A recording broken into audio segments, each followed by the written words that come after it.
What is going on, ladies and gentlemen? First time we had a good clap in a while. Anyway, KRISS USA made a bunch of very nice changes to the Gen 3 KRISS Vector, and that is what we are going to talk about today. So you can still get these in 9, 10, and 45 ACP. Mine is 9mm. I've previously had the 10mm one, which is pretty awesome. You can get them in a rifle, pistol, or SBR configuration. As you could tell by this narwhal tusk hanging out the end here, mine is a rifle.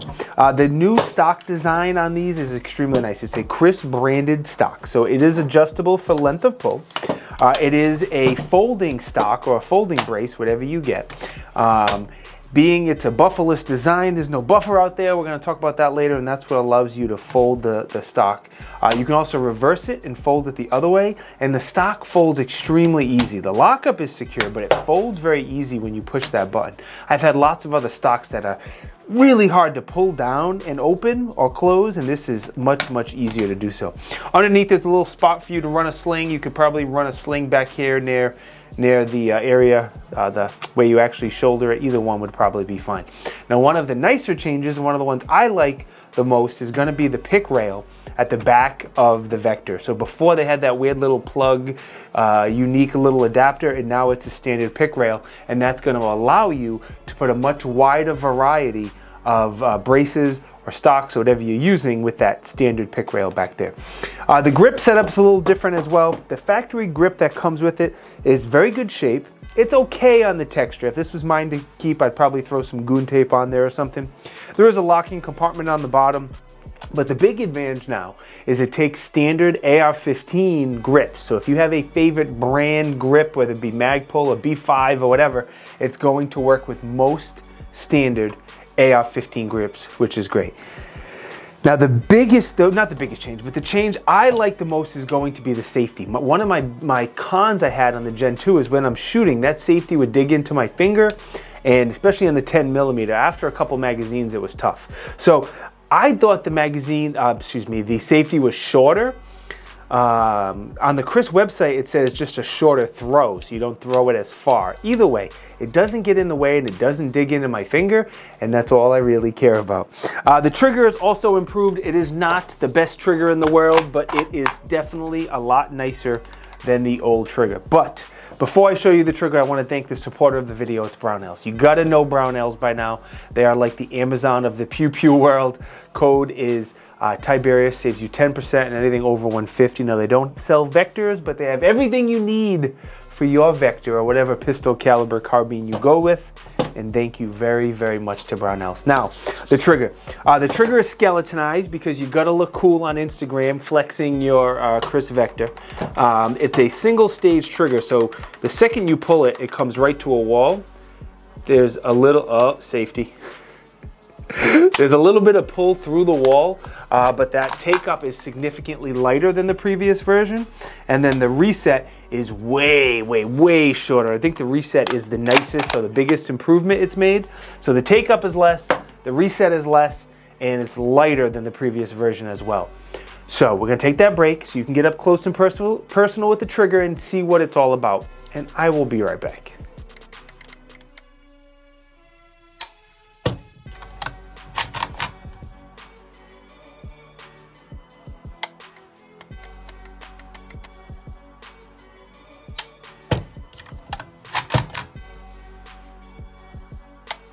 What do you think of the trigger? I don't know if you're going to be able to tell on the video, but it's definitely shorter and lighter, especially on the reset. I think the reset is the most noticeable improvement to me. All right, looking at the controls that we're about to go over, there's quite a few improvements on the controls, and the housing itself has had a redesign. The housing is more than anything else just aesthetics to make it look a little bit nicer, but the bolt release is protected more, the magazine release is protected more as well, and they just kind of smoothed out the edges and made it look a little bit better.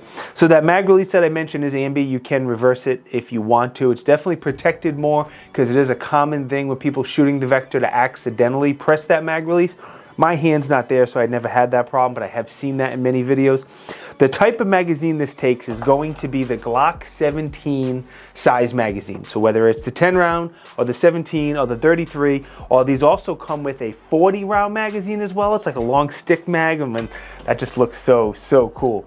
The bolt release is very similar to an AR-15. Think about an AR-15 bolt release turned on its side. So the back part of the button is to lock the bolt to the rear. The front is going to release it. This does have a last round bolt hold open, so when you're shooting on the last round, the bolt will lock to the rear until you put that magazine in and drop the bolt with the magazine release. I am going to take apart the upper and lower in just a minute. You two people, that is allowed. This is just for cleaning and maintenance, but I just want to continue going through all of this before we do basic disassemble stuff. Along the top, you have a standard 1913 Picatinny rail, so you can add an optic. Excuse me. Joking on nothing. I put a primary Cyclops on here. Great little optic, thought it made sense. I had it laying around, so I threw it on there. These plastic sights you see do come with the Vector. It does come with these sights. So you're good to use it right out of the box if you don't have an optic. Obviously they fold down flat. Both the front and the rear are adjustable sights, and they are very nice basic set of sights. The charging handle is smaller than the previous version. I don't know what percentage or how much. I don't remember exactly the size of the Gen 2 charging handle, but it is a little bit smaller. Now, the only time you're really going to need that charging handle is when you want to lock the bolt to the rear, or if you have a malfunction or something like that, kind of like an AR-15. For the most part, you can just use the bolt will lock to the rear on an empty mag, and then you send it forward with the bolt release. So that's what you'll use most of the time. The barrel shroud has given this gun a significant improvement in appearance. The rifle versions of these, especially the Gen 1, always kind of looked a little funny with that long barrel sticking out, but this new barrel shroud looks significantly better, and besides just being aesthetically pleasing, it's actually functional as well. So they built in 5 M-LOK slots on the both sides of the shroud, and then on the bottom there's 6 M-LOK slots. So if you want to add a light, a laser, if you want to be silly and add a bipod, you can do that as well, whatever you want. I have an Inforce Arc light on here. This is their new rifle light. It's not available yet. I've been helping Inforce test this light. I used to work for Inforce, if you don't know, and so far so good. The specs on this light is great, the beam is great, and as long as the durability is there, I haven't tested the tape switch yet either, but so far so good. All right, the barrel underneath this shroud is a 16-inch barrel. It is made from 4140 chrome moly and has some sort of nitrate-y type finish, whatever they call it. So it's all pretty standard stuff for a pistol caliber carbine. You're not going to be shooting 9mm out to 1,000 yards or anything like that. So all good, no problems with that. And if you get the pistol or the SBR version, the threads on there are 1/28 as well. All right, what else we want to talk about? We want to talk about the Super V recoil system. So the beauty of the Vector is how soft and flat it shoots, especially if you ever get the privilege of shooting one of these in full auto. It is ridiculously fast and a very flat shooting gun. But there's 4 pins in here. So to do the basic disassemble for cleaning and maintenance, you two people, this is allowed. You're gonna push 3 of these pins out. We're gonna take the top 2 pins out, and you don't have to take them all the way out. They will stay captured. And then this other pin near the grip over here is the other one you have to take out, and the upper separates from the lower. And I'll let you look inside the linkage inside of the upper here, and then we'll glance inside the lower, and this is the bolt that you see here in the top of the carrier that I'm about to show you as well. So well, let me just pop this 4th pin out here, and we will take out this bolt in this carrier. And this is the Super V recoil system and the beauty of the KRISS Vector. So with most like AR-15s and standard pistol caliber carbines, that bolt is going to the rear, and that is making more felt recoil. It's not doing anything to damper that. So this, when you shoot, the carrier goes down and the bolt is going to slide up a little bit. The round is going to eject and it's going to load the next one in. That part is similar to an AR-15, but being the bolt goes down instead of to the rear, there's a lot less felt recoil. And if you look where this bolt sits, in comparison to the trigger and to the barrel. It sits a lot lower. It might be one of, if not the lowest bore axes in a gun. So it just shoots very flat, and that's why a lot of people use these for competitions, because it's a very nice shooting gun. All right. Dimensions, you got the weight, you got the length, you got the price. These are not cheap. That price is what you see on KRISS Vector's website or KRISS USA's website. If you look at a dealer or somewhere, you can absolutely find it for significantly less than that, but that's the MSRP. You can easily find it for less than that. What else do I want to talk about? 40 round magazine, I already mentioned that. Let's talk about testing. So I brought this to the range 5 or 6 times. I have about 350-ish rounds through it, so not a ton of rounds, but this is like the 6th Vector I've reviewed. I've reviewed different calibers in different configurations and stuff, and they've all been really, really solid. Most of the shooting I did was just plinking and having fun at the range. We did some magazine exchanges, some transitions, played around on a barricade. I shot it up to 200 yards. And that's as much as I can shoot with a red dot with my old eyes. And it was a pretty big steel target because my eyes are terrible, but we got consistent hits. I had no issues. I had no problems. I had no malfunctions, no failures, nothing like that at all. I lubed it up, brought it to the range, and it has been good to go. The biggest pro for me is going to be the cool, funky aspect of a Vector. I've always loved them and had something for them just because they're so different. They're so funky. Like when you take this out at the range, people recognize what it is right away, even if they're not big gun guys. These guns are in so many movies and video games. Everyone knows what a Vector is. And people always ask questions. Oh, you got a Vector? How is it to shoot? Do you mind if I shoot it?